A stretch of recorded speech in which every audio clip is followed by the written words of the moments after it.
And when she came back, instead of like talking to me or giving me presents or whatever a 9-year-old or 8-year-old at that time wanted, she gave me a stack of pictures. And I looked through the pictures, and it was pictures of landscape, area, wedding, cousins that I've never met. And I was like, I want to live there. I want to become a Canadian. And that was that, the stack of pictures. That just brought tears to my eyes. I'm just picturing you as a little girl, just getting that stack of pictures and just seeing something in those pictures that just put this burning desire in your heart to see a land that was different from one that you had to live in at that time. I'm a Canadian now. I can go out and yell in the world. I am a proud Canadian. So here goes. I'm honored to be a Canadian, and it's the best thing to go out there in the world on an OUTCAN posting and be like, yeah, I'm from Canada. That's me. Welcome to the Voices of OUTCAN podcast. Join Military Family Services US as we explore the experiences our Canadian Armed Forces families have while on OUTCAN. Leaving your home to live in another country can be an exciting adventure, but it is also a time filled with unexpected challenges. Get a glimpse into the CAF OUTCAN world with these unique stories of resiliency and courage. Share in their struggles and cheer for their triumphs. Here are the voices of our OUTCAN families. Welcome to another episode of the Voices of OUTCAN podcast, where we share the stories of our Canadian Armed Forces families who have been on an out of Canada, or what we call an OUTCAN posting. I'm your host for today's episode, Joanna Church. The month of March is National Nutrition Month, so we wanted to feature some CAF spouses who use their OUTCAN posting as a time to really focus in on their health, physical activity, and nutrition, and have them share their OUTCAN health journey with us. Today's guest is Biba. Biba is currently located in Tampa, Florida, and is getting ready to make their next military move back to Ottawa, Ontario, with her Royal Canadian Navy husband, Alex, and her daughter, Josephine. And when they return to Canada, they will be reunited with her stepdaughters. I have been hearing about Biba's fitness transformation for the last couple of years, as she has shared photos and encouragements with other OUTCAN families to really get out there and get strong. But Biba also has what I like to call a real Canadian dreamer life story that is not just fascinating and inspirational. I think it really shows us the heart and soul of what now drives Biba to pursue this newfound passion of fitness, nutrition, and healthy living with such persistence. So Biba, welcome to the Voices of OUTCAN podcast. I'm really excited to have you joining us today to share your life and your experiences with our CAF families. Well, thank you for having me, Joanna. I'm really happy to be sharing this. Well, it's totally my pleasure. So I've mentioned a few times on this podcast that I am a huge fan of origin stories, not just in the movies, but in real life as well. So before we get into the healthy living lifestyle that you've been working on while OUTCAN, let's go back to where your life all started, East Germany, before the Berlin Wall was torn down. You were there with your parents and your sister. Tell us what you remember of your time in Germany and how you and your family escaped. It was very basic. We didn't have many of the luxuries, like just, for example, bananas or oranges, something very daily and normal now, was rare to come by. We had to stand in line for hours to maybe get 4 oranges per year for the family, if we were lucky. My family personally was spied on by the Stasi, so we had cameras and microphones in our apartment, and we just tried to keep it down low and do our everyday that we had to do. Wow, that's incredible. And so what happened that allowed you to leave East Germany before the wall came down? That was actually my parents' doing. So they requested a permission with the East German government to surrender their citizenship and leave the country. And it was denied once, and they applied again. And then on July 6th in 1989, we were allowed to leave the country and surrender our citizenships. We had 12 hours to basically clean out our apartment, sell whatever we can sell, pack whatever we can carry, and make our way to an appointed time leaving on a train. And everything after we would have been considered illegal in the country. So we were on that train, and on the way to West Germany is a scary train ride for a 9-year-old. But I think for my parents with kids going into the unknown, it might have been even scarier. Yeah. Wow. Like just hearing that that was an experience that one of my fellow CAF spouses had in our lifetime. It really puts the last year of what we've been going through in the world in a bit of a different perspective.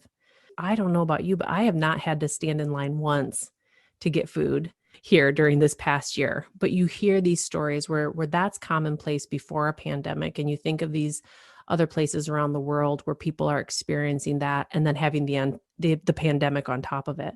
So wow, like it's just amazing that you witnessed that. I mean, what a historical time to live in Germany. Absolutely amazing. And you had said that experience is what really taught you that if you wanted something for your life, you really needed to get out there and earn it. So tell me about that. Well, throughout that journey, leaving East Germany and being in different refugee camps until my parents settled, I saw that my parents had to work really hard for what they wanted to get for our family and for themselves. And we were short on money as we had to leave everything behind. And in school, kids all of a sudden started having Game Boys. They were the new fashionable thing, and I wanted one. And my parents were like, well, we can't.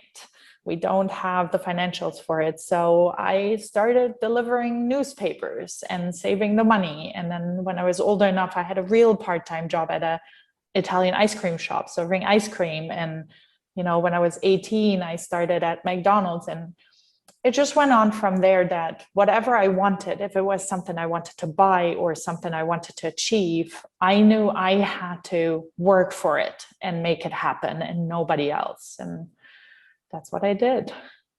So your parents were really instrumental in instilling in you this idea that, yeah, life can be hard, but you just keep working at it. You keep going after what you want. They sure were. They're role models, and I've yet had the chance to really thank them for all of this, how it is between kids and parents, and saying thank you. Well, maybe today after we get done talking, you could give them a call and say thanks for being I might great just parents. do that. Yeah. So I found this really fascinating. You said that you had a dream of becoming a Canadian from a fairly young age. And, we hear a lot about people having the American dream, right? The dream to come to America. But for you, it was always about Canada. So what was it about Canada, or what experience did you have that put that longing in your heart to become a Canadian? That all started in October 88. Quite a while ago. So while you were still in Germany? Yes. So I have an uncle and 5 cousins in Canada, and one of my cousins got married, and she invited everybody, but only 4 members out of my extended East German family were allowed to go. And one was my mother. And when she came back, instead of talking to me or giving me presents or whatever a 9-year-old or 8-year-old at that time wanted, she gave me a stack of pictures because she had to talk to my dad. And I looked through the pictures, and it was pictures of landscape, area, wedding, cousins that I've never met. And I was like, I want to live there. I want to become a Canadian. And that was the stack of pictures.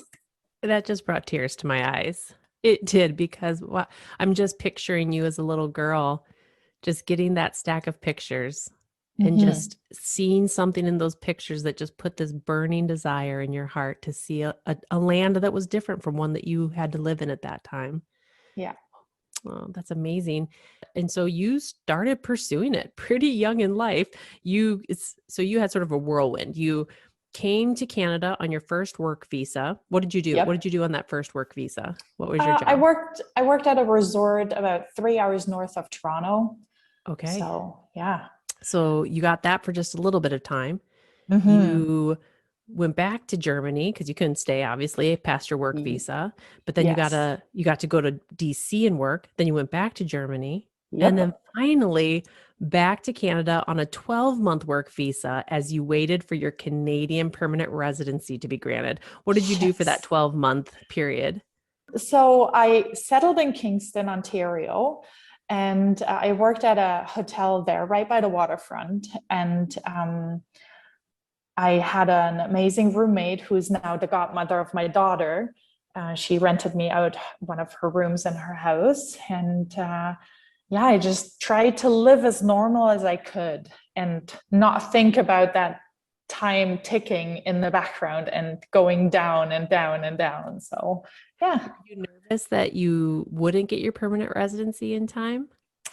I didn't. I applied for it when I was in Canada for the first time. And So you've been working on it for years.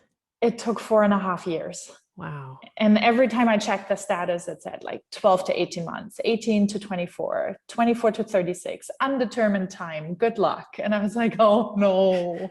And how many months did you have left on your work visa when you were finally granted your residency? I think I had like 6 weeks left. So you were kind of close. I mean, if that isn't persistence in pursuing your dream, I don't know what is. I really. So Kingston was sort of your first home then here in Canada? Mm-hmm. Yes. Yeah. Great little city. Gosh, I love that town. How were you welcomed by the Canadians you encountered as you were working on this Canadian dream of yours? Example, my roommate and now really good friend, Rebecca, that rented me her room. We met at a Tim Hortons public place because you never know who you're meeting off Kijiji. And I get out of the car, walk up to her. She looks at me. She's like, well, you don't look like an ex-murderer. Let's go to the house so I can show it to you. Well, there you go. She sounds like a great roommate already. Oh, she is so much fun. She's hilarious. Yeah. And so did you find that the people that you were working with while you were waiting for your residency, do you feel like the people were very welcoming to you as an immigrant to Canada? For sure, for sure. But it comes both-sided, right? Like I didn't really ride the wave of I'm an immigrant. Like I tried to be as normal and as Canadian as I could. And everybody was very supporting, especially towards the end of my work visa when I was like, slowly losing hope of getting that permanent residency. They were all like, it's gonna come, don't worry. And the support was sure there. And as I always say, Canada, best country in the whole wide world, best people in the whole wide world. So yeah. So they were rooting for you. Yes. Yeah. That's awesome. It sounds like you have and we'll get to this, but it sounds like you're really good at surrounding yourself with people who are rooting for you. I think I'm a magnet for that. Oh, that's awesome. That's awesome. Like, I wish I could say that. Yeah. That's amazing. And for our listeners, we'll be getting to that in a second, why I say that, because she's somehow managed to find herself surrounded by people who are just encouraging and rooting wherever she has gone. So we're going to get to that in a second. Okay, so you're working on this Canadian dream, you're applying for your permanent residency. Where in this process did you meet your husband? So I actually started online dating because, why How not? else do you meet people? I wasn't meeting people otherwise. So I was like, okay, online dating it is. And I dragged that thing for 2.5 years and I met weirder, the weirdest. I have no clue what you're talking about. Right. And then one day I sat down and I looked at his profile and it looked very normal. There was nothing special or I need to show off something about it. It was just very normal. And his picture was very normal, everyday picture. And does your husband like it when you describe him as normal? Yes, he actually does. He likes to blend in. That's good. And so I said to myself, you know what? One more date and then I'm going to call it quits and I'm going to stay single. And yeah, he turned out to be the guy. We wanted to meet just for a walk along the waterfront in Kingston for like an hour. It turned out to be 4. And yeah. That's always a pretty good sign, isn't it? Mm-hmm. Yes. And he walked me to my car, making sure that I got home safe. So, So you've come to Canada, you've met this guy, and you find out that this nice, normal guy is in the Navy. Did you have any yes. thoughts about that? Did you guys have conversations about once you got serious, what that lifestyle looks like? It was actually more my husband who had the concerns about me being able to adapt to it, the regular moving and posting here and there and everywhere. I mean, the world is round. We could go around once. And I looked at him and I was like, I was living that lifestyle by myself before I met you. So I'm okay. You were ready to take the travel on and the postings. Oh, yeah. When you officially got to achieve your ultimate dream of being given Canadian citizenship, can you describe what that moment felt like to you? Yes. So that was the swearing in ceremony, and that was actually held in Ottawa. And that was on March 31st, 2014. And I was like 6 months pregnant. I was right there with my belly. And it was a very proud moment because I had achieved that ultimate dream. It was also a moment of, and what am I going to do now? And it was a fun moment as well. I invited some of my friends to the swearing in ceremony, as we were allowed to invite limited amounts of people to come with us.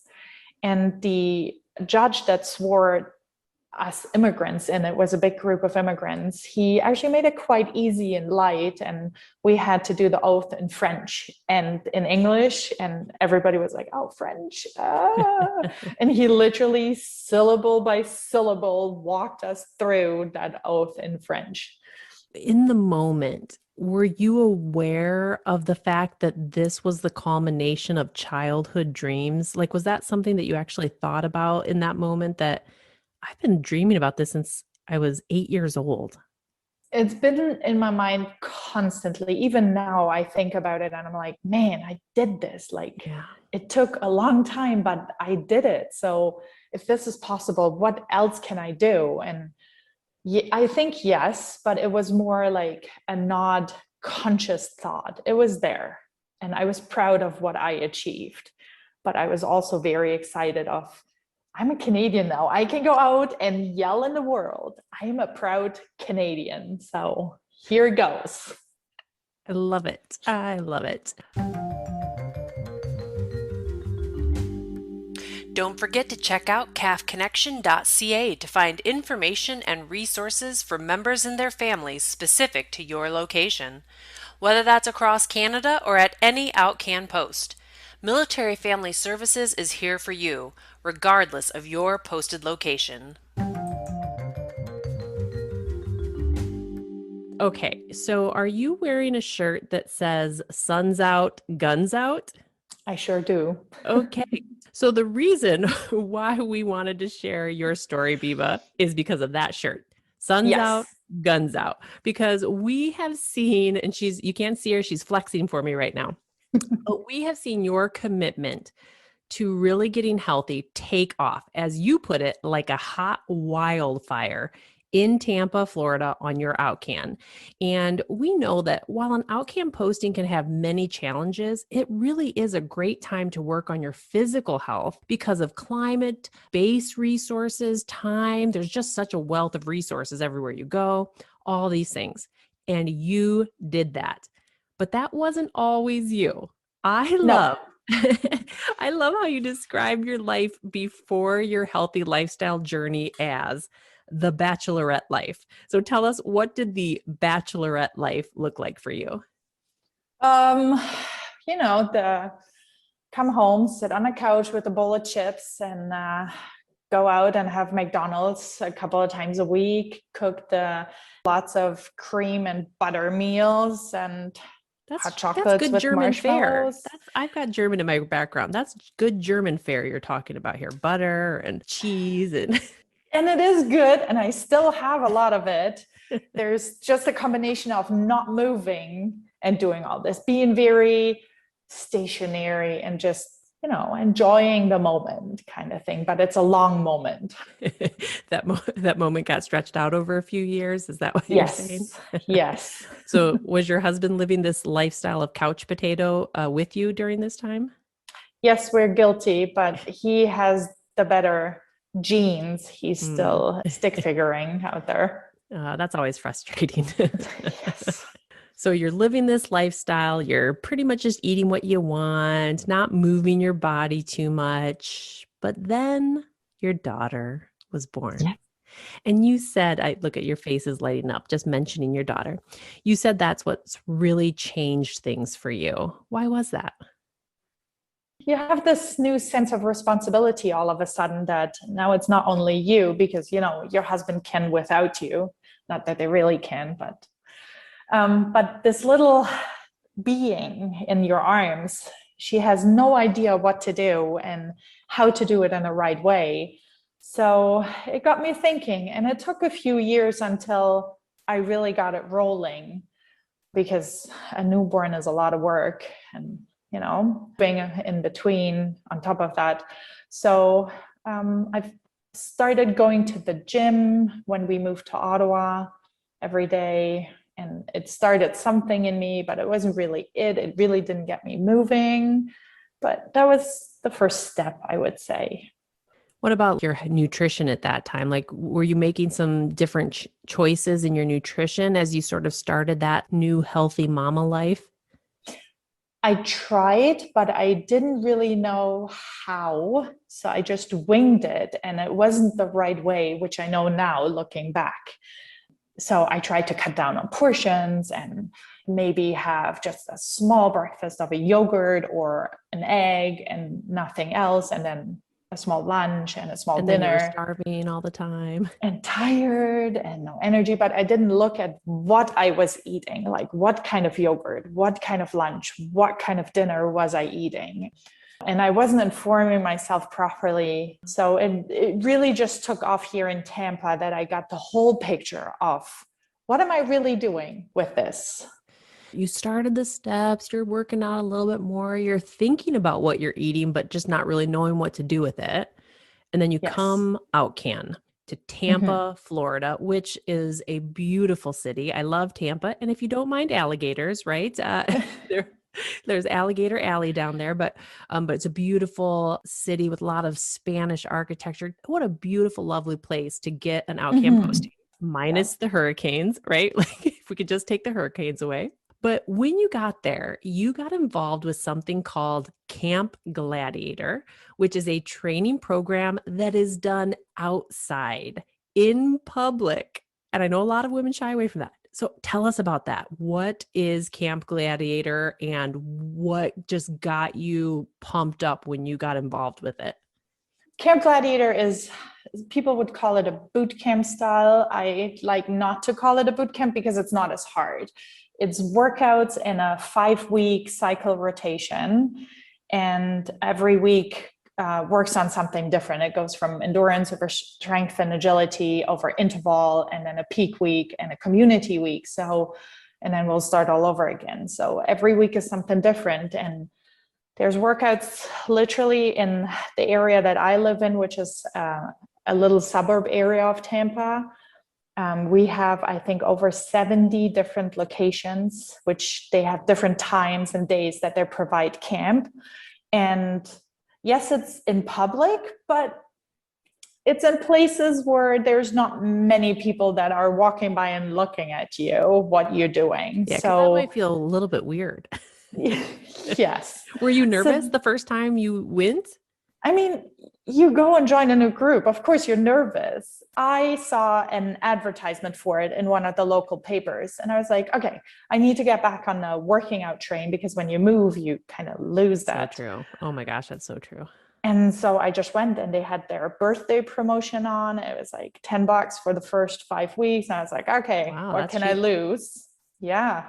And it was the trainer at that time that really got me pumped. He just really knew how to push my buttons to push me further a little bit. And then his wife is the nutritionist side on that couple. And she really got me on the, okay, what am I really eating and what am I really feeding my family bandwagon? When you saw the advertisement for this, I think sometimes when people are thinking of like, how do I start a new workout program? I know I want to do something different, but I'm not sure what. What was it about the advertisement that just spoke to you? Like, I'm going to give this one a try because, there's thousands of workouts out there these days, but this one was it for you. So do you know what it was that really called to you?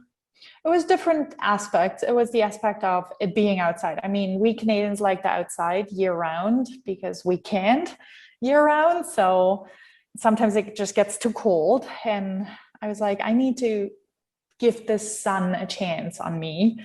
And then it was the group aspect of it. I also took this as a chance to socially connect. I mean, I'm new in the area. I don't know anybody. So why not join this group and maybe see if I can meet somebody that I can connect with? Yeah. And who would have known? So now you shared some pictures with us that we posted on our social media, I think about a year ago now, doing something called the Gladiator Games. What is that? They do it once a year in July, hottest month in Florida. It's basically a challenge for yourself and also for the people that like to compete for ranks. Are you competitive? Are you a competitive person? Yes, I am. Period. So that's why this was so good for you. Not that I had a single chance of making it to the finals, but yes, I am competitive. And I was actually challenged to it. Somebody told me, what, you think you can't do this? And I was like, oh, okay, this is how it goes. So I signed up for it, no clue what was going to happen. And it was probably the most exhausting 36 minutes in my life. Yeah. It's a course that is stretched over a football field of different exercises that you have to do, like crab walks while pushing a 20-pound ball with you, or dragging a 60-pound bag and while backpedaling. And like, did you flip a tire? No, but we had to do like lunges with a 40-pound sand sack and then throw them down after every lunge and do a thruster, a chest to ground thruster, and then jump up and keep going. And it's like, wow, oh my God. I feel like you could probably totally ace the Canadian Forces Fit Test. That's what my husband says every day. Yeah, you totally could. If you ever decide to join the military, you will breeze through basic training. Right. What if someone is listening right now and they say to you, Biba, I could never work out in public like that. How would you encourage them to just give this kind of thing a try? The beauty with Camp Gladiator is there is people of all sorts. And when I say sorts, I mean sorts. Like there is fit, not fit. There is regular body weight. There is obese. We have one lady, she is an amputee. She only has one leg and then a prosthetic leg.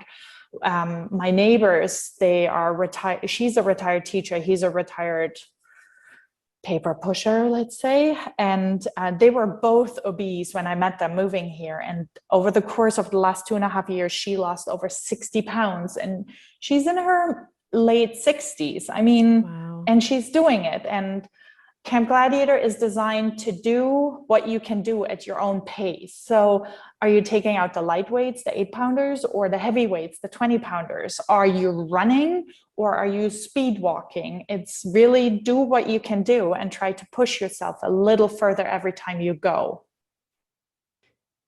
When you look back at the couch potato you used to be, and then you look in the mirror at this physically strong, healthy woman that you have created, what does that make you feel? I want to go back and slap the couch potato. Like, really, I wish I could go back and just rack myself off the couch and give myself some slaps and be like, wake up, girl. But I was missing the resources and I was missing the right thing offered for me. Now, Camp Gladiator worked for me and it works for many of my Camp Gladiator family friends, but it might not work for everybody. But unless you try, you will not know. And if there's a promotion that offers themselves like $10 for 5 weeks, I mean, what do you have to lose? You can go and buy a Big Mac combo for $10, or you can go and try something for 5 weeks and see if it works for you. So. Yeah.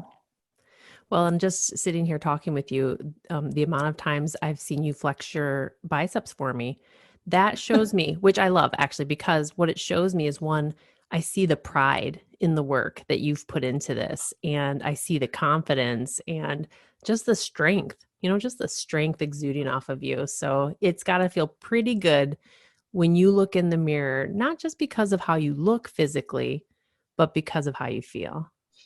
Yes, it for sure gives you also a mental strength, being able to achieve these things that work for you and figuring out, this works for me. I can do this. I can make this my new habit in life. When it comes to nutrition, you said that for you, it was really about surrounding yourself with people who were taking fitness as seriously as you, and maybe even more seriously if they're the trainers. And yes. And then those people would just sort of naturally start sharing their nutrition tips and recipes and advice. And so was it about accountability with these people, or just being around people who push you to be better overall? The one came with the other. So once you surround yourself with my Camp Gladiator family, we started talking, and trainers all of a sudden started like, the pancakes, instead of using flour, I use bananas. And all of a sudden there's a whole different pancake mix out there with only healthy ingredients, like not all these starchy ingredients. And I'm like, I didn't know this. And then you should try this. And then they stay on you. They ask you the next week, did you try the pancakes? And, you kind of like, okay, let me try them. Okay. I'm going to give it a shot. I see if my family approves. And then you make them without telling your family, and you serve them to them, and they gobble them down with a little bit of maple syrup, of course. And, it's a success. And you're like, okay, well, this works for my family. Because if you as a family member just change your eating habits, you're excluding yourself from the rest of your family. So for me, it was important to find nutrition that worked for everybody, for my husband as well as for my daughter, with the benefit of, I am now knowing that I'm feeding my daughter something that is a little bit better than she was eating before. And since she's still growing, she needs the little bit better if I can give it to her. So, yeah. Yeah. Which you had actually said to me that you do like to indulge in what you call soul food. Tell me what soul food is to you. Soul food is what makes your soul happy, not necessarily your health, but your soul. And we all need it. So for me, it's a Big Mac. For me, it's Five Guys. For me, it's some good ice cream on a really hot day. Don't do it every day. Make it a special event doing it, and you'll be fine. Like, I still go and have my Five Guys with the fries, and we all know they shovel in extra fries. Oh, and they do. That's so true. It's like I dip them in mayo. Yeah. And I go and I have my Big Mac with my fries and my Dr. Pepper. And, it works out if you do it as a special event once in a while, but not every day. So soul food for you is things that are healthy for the soul, even when not always so healthy for the body. I like that. I always like to ask our guests if they have a particular life mantra that they live by. And you said you didn't really have any, but then you said you don't try to be fashionable and follow the trends, but you just do what you like and like what you do. And I think that is a mantra. So when it comes to health and wellness, why do you think it's been so important for you to find something that you really love doing? Because it makes it easier to make it your new lifestyle. There's all these diets out there, and they might work for you, and you might like them for a week or two, maybe a month or 6 months. And then you fall off the bandwagon and you go back in your regular lifestyle of eating not so well for you and not exercising as regularly.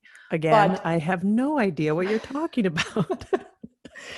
But if you find something that very truly you like and you enjoy doing and you enjoy the company doing it with, and maybe it's something you do by yourself and you enjoy the alone time, it's easier to introduce it as a new habit and lifestyle and make it a regular constant in your life, which is the only way of achieving the weight loss or the fitness level you want to achieve. You have to make it your lifestyle, and if you don't like it, that's not happening.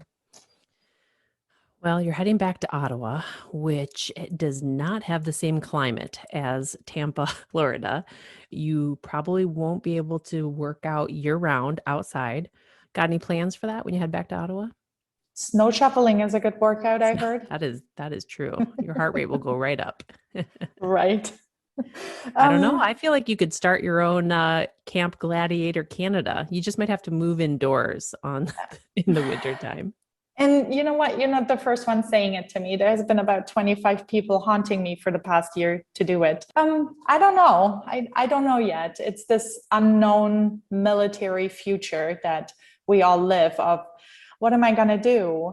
I mean, I got to figure out where we're going to live first. Well, that's figured out, but like, how does it look like? Like, what is the community like? What can I figure out as a fitness life there? And yes, the outdoors is not going to be available year round. So I'll have to figure that out.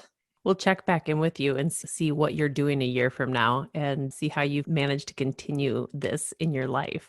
Yes. A lot of military spouses feel isolated when they get posted to a new location, even within Canada, but even more so when OUTCAN, whether that's OUTCAN US or OUTCAN somewhere else around the world. We have families all over the world, Africa, Australia, all over Europe, Asia. But you shared with me that these people that you sweat with every day became another family for you away from home, and that they've helped make you stronger in all ways. Why was this so important for you on OUTCAN to find that family away from home? I'm a very bubbly person, and in general, mine and my husband's family have always been at least 10 hours driving or flying away. So I just needed my village, my social network. You know, it takes a village to raise a child, truly. And I think meeting these people and sitting there at 8:30 in the morning and the sun is beating down on you and we're all looking at each other during the warm-up being like, what the heck are we doing here? Why were we not at the brunchery down the street having a coffee and a muffin? Which is where Joanna is probably sitting. Right. But then at the end of the hour, you're like, we just did this. We're crazy. And we did. And you become friends, and then you start meeting after workouts and you're like, okay, you want to go for this coffee now? I mean, we look gross and sweaty, but want to go for a coffee? Sure, let's go for a coffee. And I mean, it went so far that last fall, I went on a girls' trip with 6 other girls that I work out with to Tennessee. We went hiking. I mean, we literally every day hike. We hiked up a mountain one day, and, you know, like, they're friends for life now. And they all are telling me, you can move away. We need you. And if you move away, you can always come visit. You can stay at my house. No, my house. No, my house. And, you know, just having this is amazing. Having friends around the world, make these friends and these memories, and it's going to be so much better. Can you even imagine what your OUTCAN experience would have been if you hadn't found this group of people? If I would not have gone to that Camp Gladiator promotion, oh my God, I think I would have been much, much lonelier, and I would have not enjoyed my time here as much. I mean, at any time and day, I can call one of my friends up and be like, hey, what are you doing? Want to do something? And one of them will be, okay. Amazing. So if you had to give one last piece of advice or just one last encouragement to anyone listening today who hasn't really taken that step to really get into their nutrition and get into their fitness, what would be your just word of encouragement for them today? Give it a try. You don't know if you don't try. And you might have to try many different things until you find something that works for you. And if it is keto, if it is cutting out sugars completely off your diet, or if it is, I'm going to start walking a mile every day just for 10 minutes, why not? Find something that works for you. If it is something, if you want quality time for yourself, working out by yourself alone, try it. If you want to maybe try a self-defense art like Taekwondo, go try it. Don't be afraid. I mean, what's the worst that can happen? You don't like it. Okay, well, but you tried. And if you find something that you really like, make sure that every day or every time you go and work out or every day you cook or plan a meal, that you try to push yourself a little further of what you are doing. So instead of walking a mile every day, maybe the next day you walk 1.25 miles and just keep that on for the next month and then keep extending the distance. And if you cook, instead of, cooking with butter, try to cook with butter that's infused with olive oil and, just push yourself a little further, challenge yourself if you can, and make somebody your accountability partner, for example, your spouse or a friend. Share with them what you are doing so they know you're doing it, not only to support you, but also to check in with you and be like, hey, how did that recipe taste when you changed that little ingredient? Was it still okay? Did the family still eat it? How was your walk? Did you go further to the next stop sign? And like, were you sore after, or how did it feel? It makes a whole world of a difference having those. I like that. So for everyone listening today, if you haven't started, just give it a try. Just give it a try. Biba, what a life that you have lived so far. From escaping East Germany and being a part of that history, to obtaining your dream of Canadian citizenship, to now representing Canada along with your husband and daughter in Tampa, Florida, as little mini ambassadors to the United States on an OUTCAN, to now becoming the strong in all ways woman that you are right now. We are honored to call you a Canadian, and we are so pleased to share your strong voice of OUTCAN. Thank you. I'm honored to be a Canadian, and it's the best thing to go out there in the world on an OUTCAN posting and be like, yeah, I'm from Canada. That's me. Thank you for listening to the Voices of OUTCAN podcast. If you enjoyed the episode, please subscribe to hear when new episodes are released and share with other military families and their supporters. Check out our Voices of OUTCAN podcast information and all of the other resources and supports offered by MFS US on our CAF Connection web pages at cafconnection.ca/United States. To all of our Canadian military members and your families, we thank you for your service.